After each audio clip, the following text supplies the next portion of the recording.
সপ্তাহব্যাপী অতি ভারী বর্ষণ থামার পর চট্টগ্রাম অঞ্চলের নিম্নাঞ্চল থেকে পানি সরতে শুরু করেছে। পানি নেমে যাওয়ায় ফুটে উঠছে ফসলি জমির ক্ষয়ক্ষতির চিত্র।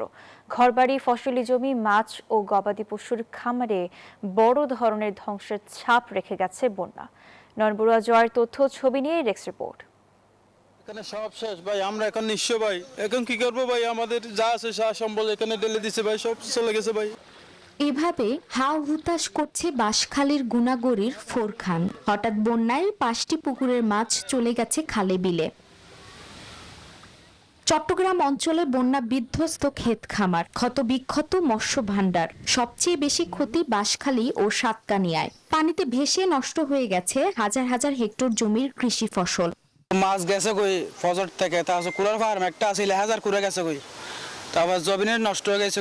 অবর্ণনীয় মানে বলতে কি শুধু ফরানোর কাপড় চোপড়গুলো আছে সবাই, টাকা পয়সা আর্থিক বলতে কিছু নেই। আর যাদের গল্প সেগুলো মাটি নিচে গেছে, আর যেগুলো গল্প পরে নাই ওগুলো পচে নষ্ট হয়ে গেছে, ধান চাউল সব নষ্ট হয়ে গেছে। বসুন্ধরা টিস্যু, অশুদ্ধতার বিরুদ্ধে এক বিন্দুও ছাড় নয়। কৃষি সম্প্রসারণ ও মৎস্য অধিদপ্তরের তথ্য মতে 3 পার্বত্য জেলা সহ চট্টগ্রামের বাঁশখালী, লোহাগাড়া ও সাতকানিয়া উপজেলার কৃষি, সড়ক, মৎস্য ও প্রাণী সম্পদ খাতে ক্ষতির পরিমাণ প্রায় 158 কোটি 61 লাখ টাকার বেশি। আমাদের টোটাল এ সময় চট্টগ্রাম জেলার মধ্যে 50,571 হেক্টর জমি কিন্তু ফসলি জমি ছিল এই সিজনে।